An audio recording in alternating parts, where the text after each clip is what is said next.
All right, so who do I have here with me today? My name is Fawn. Could you say that again? Fawn. Fawn. F-A-W-N. That's an awesome name, and it's very unique. So, How old are you, and what's your current living situation? I'm 42. I've been homeless for about 8 years up 8 until years? up until April of last year. I spent time in a sober living home after 3 months in prison. I have been trying to sober up and clean up. I've been sober off of pills and blues, fentanyl, and the Park 30s for just a little over a year. Hey, that's amazing. And I'm a long-term patient and client at TERROS, DSMI clinic. Can I ask you something about them? Are they good? Do they help? I recently was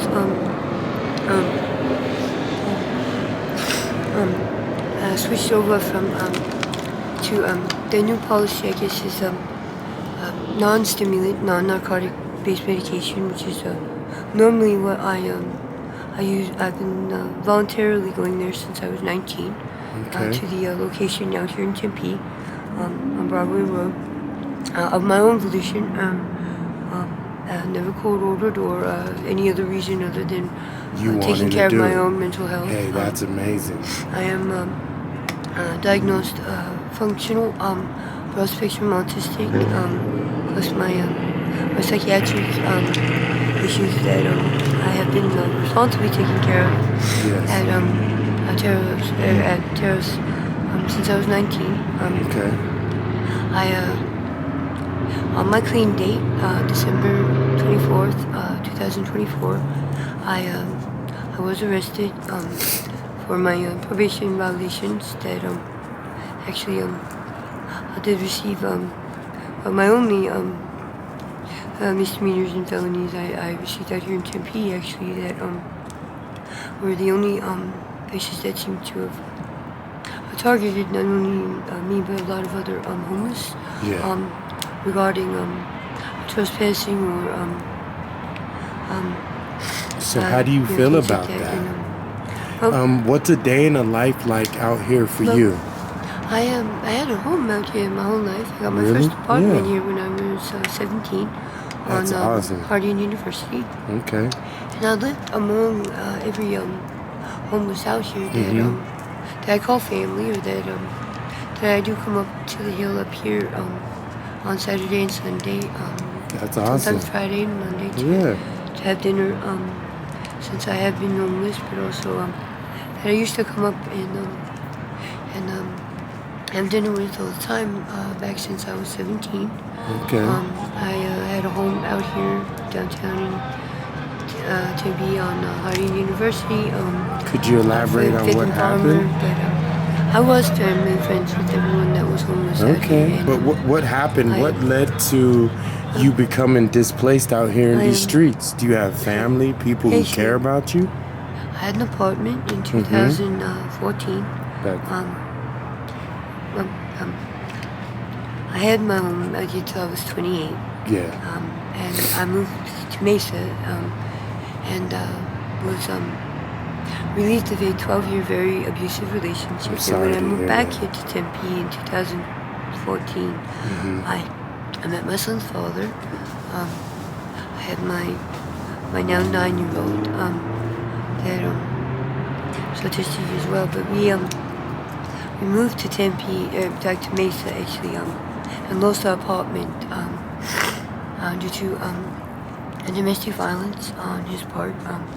Our apartment complex in Mesa was had a clause in their lease that said if any officers were to remove anyone from any of the apartment part of the complex that lived there that for domestic violence or child abuse or any form of domestic or children abuse at all. That it was a cancellation in our lease, and that we were that no matter who it was, that if domestic violence or child abuse was something that was on the property or in one of the apartments or homes, that it was null and void of the lease, and it was an immediate cancellation. So they kicked you out, huh? And unfortunately, I did press domestic violence charges on my son's father when my son was 2.5. So how do you feel about that now? That was my... Do you regret it now, or did he deserve it, if you can think back that far? I never had children until I was 35. I had my son was born here at Tempe St. Luke's. Okay. When they still had maternity ward. And I was at Harding University until our son was 10 months old. Mm-hmm. And he was a good, attempted to be a good father, but he started drinking and doing other drugs that I only smoked pot when we were together and when I had my son, but he was supposed to be the person that never actually hurt me. That wasn't the issue when we had a good relationship, and I tried to have my own closure over the last 8 years that I have been homeless, and it was because of the domestic violence that I would have yelled and screamed at this man for the rest of my life, and fought the way you're supposed to.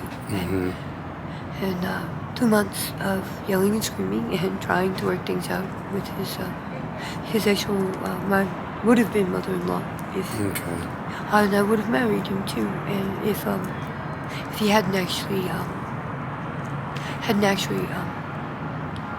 become violent, and it was only once, but it was enough. Once is enough. Our son, it was 2 months of what would have been very happy to call my mother-in-law, trying to help us work things out, and him still continuing to drink after having our son, and he was using spice and things that and was using it to an excess that was what I didn't know. He used to be a recovering meth addict. He didn't tell me. Oh, he didn't tell you, so he was kind of hiding things and stuff, huh? And we were fighting for 2 months, yelling, screaming. I wasn't afraid to stand up for myself, at least to argue back, at least the way you're supposed to. And what we had was a healthy relationship, but he about 2 months right before I pressed charges. It was June 26th, right after my birthday on the 19th of June, in 2018, and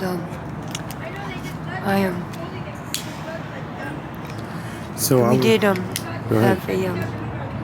we had been fighting for about 2 days, and he did I told him what caused him to I think get mad or whatever, to have the physical aggression of it was I told him that he mentioned something about his first child's mother, who did take his daughter to Glendale with her family after she was about 2.5, after his first daughter was 2.5, and he mentioned something about me being like her, and I told him that I would never take his son from him. That I wasn't her as long as he did what my father did, which was attempt and try to be a good child, a good father to our son. And that's all I asked him and wanted him to do. But and his mother said the same thing, that all he needed to do was try, just to try to be there. You gotta just try. As soon as I said to him that I wasn't her, and I would never do anything to not let you be a father as long as you still wanted to and tried to, at least to be there for our son, that I would, that no matter what happened between us, like I told him when we got pregnant, no matter what happens between us, as long as you try to be a father to our son, Then you respect him. I will never take him from you. Yeah. But our son is autistic, non-functioning. Autistic, I'm sorry to hear that. And, can I ask you something? Not to cut you off. I gotta know what. I hear the accent in your story. Where are you originally from? Well, I was born here in Mesa and in Arizona my whole life, but the only two women I'm functional autistic, but only two women I really listened to or spoke to my whole life was my mother's mother, my nana, and my father's mother, my grandma. Okay. And my mother's from Vermont, and the southern accent there, and my mother has a little bit of that accent, but my grandmother on my father's side of the family, which is where my psychological disorders that I've treated, TERROS, and my autism come from, and my son's as well, is from around New Orleans and partially around Georgia. Yeah, and the only two women I was listening to my whole life. It was very hard growing up, not being able to be diagnosed for my autism till I was till actually after my son was diagnosed when I was about 38. I had my son when I was 35. First child, the only child I've ever had. Could you elaborate on where he is now? Where? He's with my mother and my stepfather. They've been raising him since I was 2.5. Or since he was 2.5, since I had the domestic issue with his father. And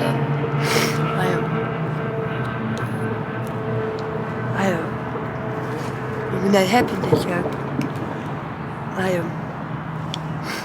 our son was in the bedroom doorway, watched his father pretty much beat the hell out of me for about 2.5 hours, and what I would have loved to have called my mother-in-law if that incident didn't happen.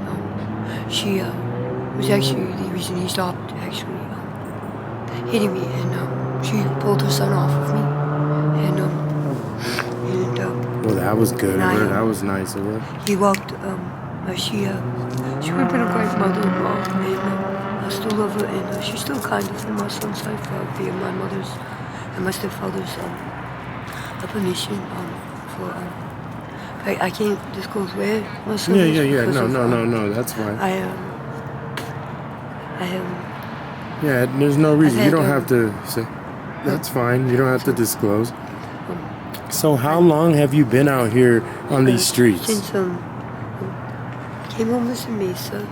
But I mean, how long? In 2018. 2018. June 26th of 2018.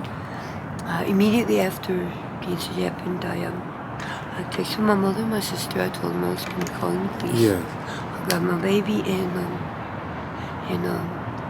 as soon as she left the room, I asked him to give me a few hours with my son, and I told him I would have my backpack and I would leave the apartment that I was paying for, that my father was paying for, and my mother, would have been mother-in-law, was paying for. And by 6 in the morning, because he told me that I wasn't going to be allowed to take his son with me, but I knew, and so did his mother that was living with us, knew that he wouldn't be able to care for our son because he's autistic, and when he had been out of the room long enough, I did call the police, and they were there very quickly. You said that you did call the cops. Once they were there, I called my mother and asked her to please come pick me and my son up. I spent 2 weeks at my mother and my stepdad's home with my son, and there was a false child abuse accusation. The DCS was at my mother's home, and did talk to me, and did a very long list of accusations, suicide attempts, drug abuse, yeah, that's awful. Towards me, and neglect, and my son never left my side for the entire time since he was born, until I after 2 weeks of being at my mother's house, I did try to keep up with whatever DCS but you just interviews or things I it was needed just to. too much, huh? It was just too Actually, much. Yeah. I had told my mother and father that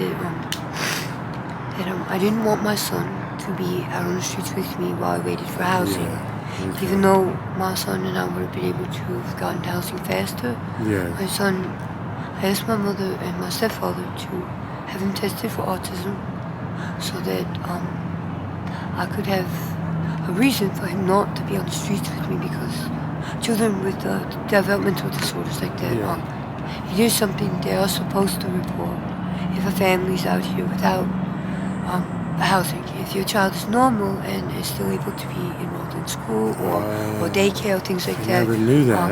That's good advice.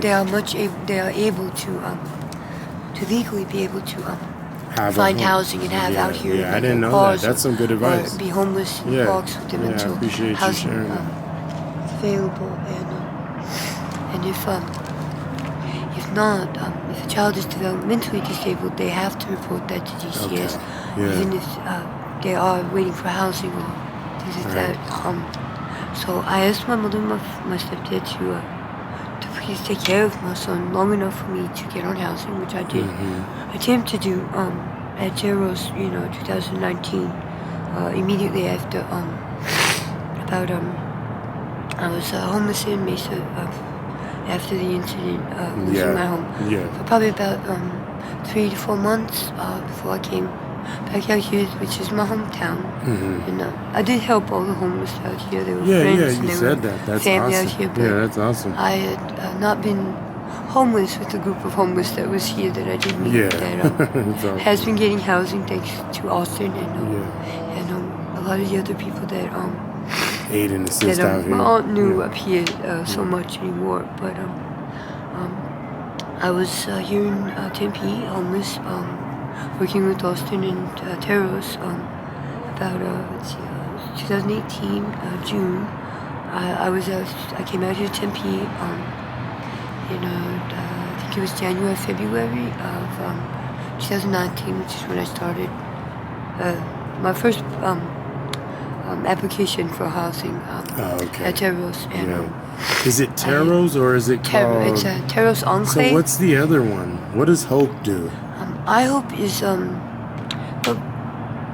it's like I think the it's same more thing. of a charity. It's I Hope is an actual. They work out of the Tempe Library I've here. met her. I mean, she's a nice lady. Who? I think the lady who was here today was Hope. Can you tell me what she looks like? Because I sometimes she's like. Was she one of the ladies that was serving? Yes, ma'am. She was serving. She was here tonight. What was her name? Carol? Oh, Carol or Kate, I think, or Catherine or something. Catherine. Sorry. Yeah. I'm sorry. She works directly with I Hope, but she works with Austin through I Hope. I Hope is I think it's located near or they rent out a spot in the library at the Tempe Library. They're actually a community-funded charity that helps with housing or shelters or rehabs or sober living places for anybody out here. And they work with some of the churches that are community out here that donate a lot of the food or supplies and things that we have here. Well, it's okay. Before my battery my battery's gonna die. I just want to know. I'm gonna ask you one more question before we go. I gotta ask. In 5 years, if you can think that far, where do you see what are you gonna be doing in 5 years? And where do you see yourself in 5 years from now? Been homeless since 2018. I got my felonies here in Tempe.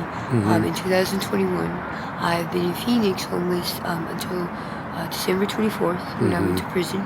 In that January when I sober Yeah. and clean. And I was in a sober living house after prison, and just recently in October became homeless again because of a unhealthy living environment that I was trying to have a little more stable since April when I got out. But so you probably come back here, I've been up here on the weekends while I'm in Phoenix. No, but I meant, do you see yourself being in Tempe in the next 5 years, well, or my housing that I'm trying to get is taking a long time? I'm qualified for the independent vouchers through TERROS, but it's going to take up to about 2 years to possibly get the subsidy appointment. I've been in Phoenix since I got my felonies in 2021 because Tempe out here hasn't been safe for many homeless or women. I am a victim of what they called midnight productions. It was unfortunately a very a snuff or a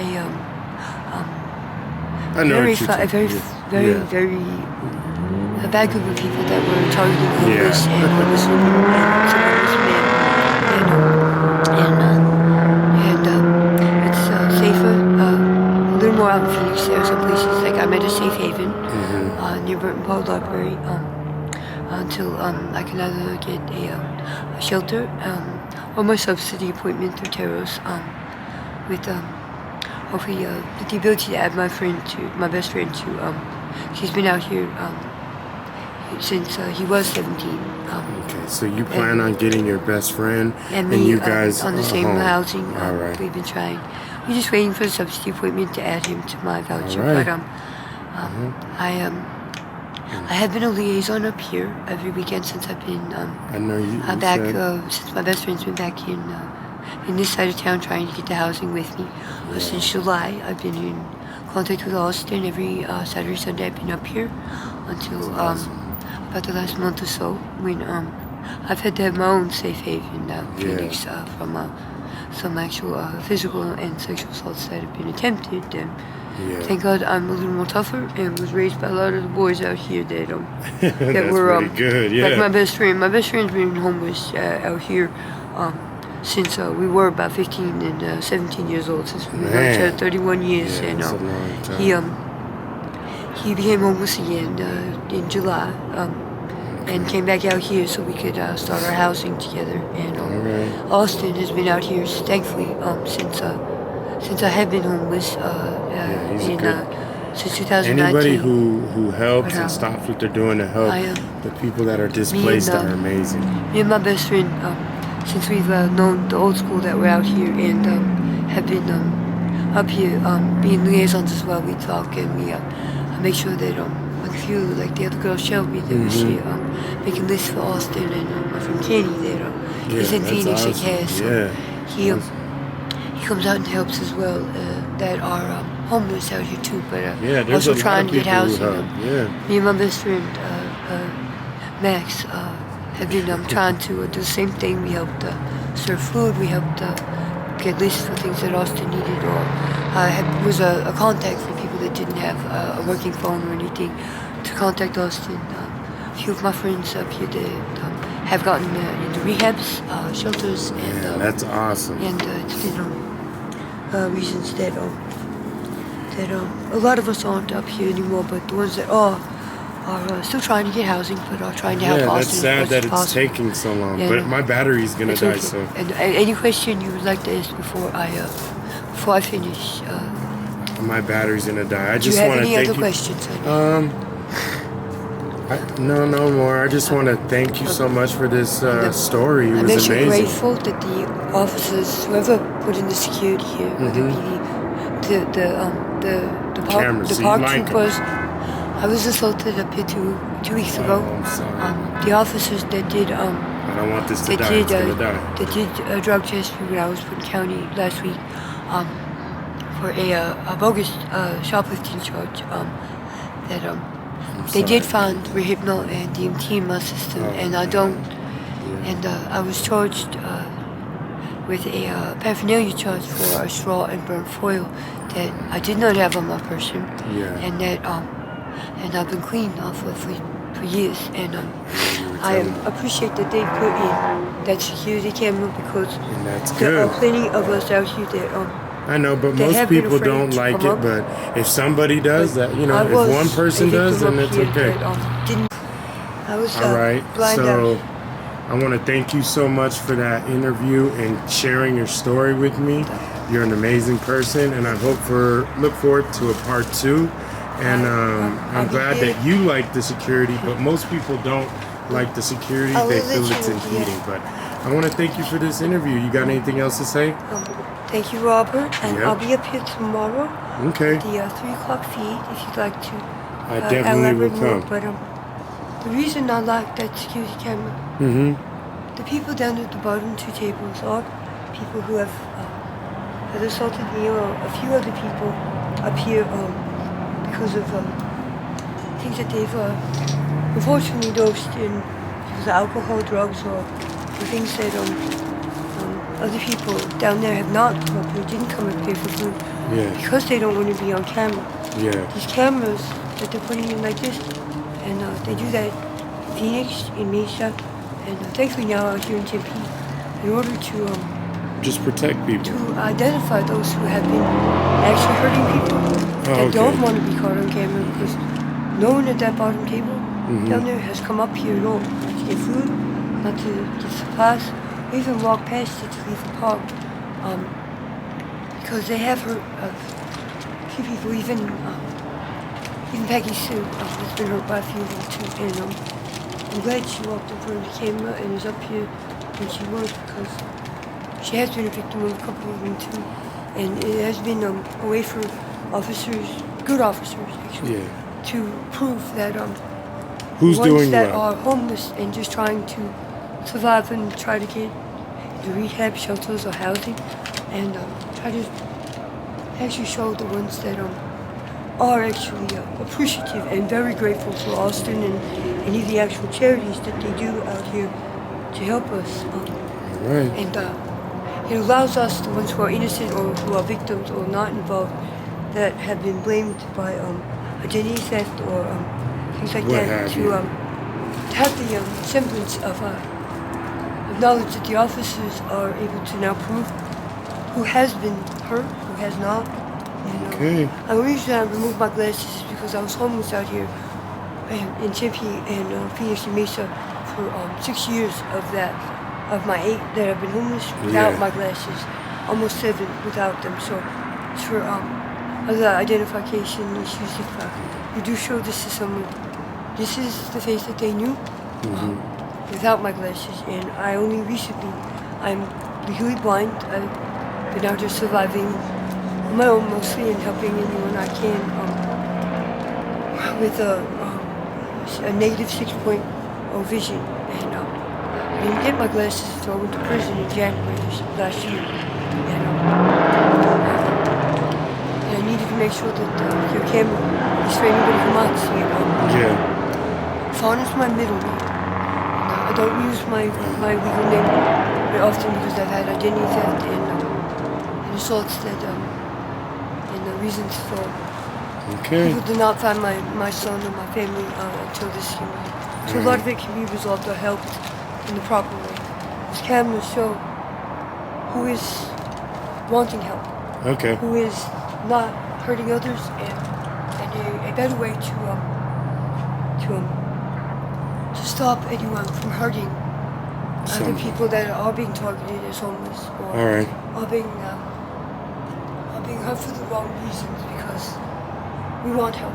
Some of us want rehab, some of us want shelter, some of us want homes, some of us just want to eat. There it is. Well said by Fawn. Fawn says it. She appreciates the camera. Most people don't, but if one does, that's all that matters. Can I ask who she says? Just real quick. I want to give you my full legal name with my glasses. This is what I normally look like with my glasses on. I spent 7 years out of my 8 years here homeless without my glasses. And I go by the name Fawn. It's my middle name. And I hope whoever sees this understands. My name is Ashley Fawn, Wiccan, W-I, D as in dog, G as in girl, E-O-N. I'm 42 years old. I've been homeless for 8 years, and almost 8 years now, since 2018. And I am someone who has been a victim, but has also been someone who fights for anyone who is too weak or too afraid to fight for themselves, or has been working a shot in the dark to make sure that there's plenty of extra test strips and few clean bubbles or rickets or things that I can bring down to Phoenix that was still having the issues of approving the dosing of trays or bubbles or things that are still people who are still trying to find housing and rehabs and places out there for safe havens that had leaked from here to Phoenix and is back here now. But hopefully with these cameras and any interviews like you, please, whoever needs to see this from, who may I ask views that would be viewing this on? I don't know, YouTube, Instagram, Facebook, something like that. If that's all right, I'm glad I said my real name. I go by Fawn everywhere. In Phoenix, I go by Draco, which is a Draco Jr. It's a nickname my girlfriend in person gave me. And County, which was a lot of 16 misdemeanors and 2 felonies that were here in Tempe that were not necessary and not something that I should have been charged with. You shouldn't have been charged with it. Because of the other part that Tempe is fixing now, especially with cameras and proper good officers that actually will help and take care of people. But I gotta go now. Okay? I'd love to continue more. Yeah. All right. Thank you, Draco. If anything, put it on YouTube as best as possible. And thank you, Robert. And I would love to continue elaborating more. And those cameras are saving. Cameras are helping people, she says, guys. Victims from Midnight Productions and also from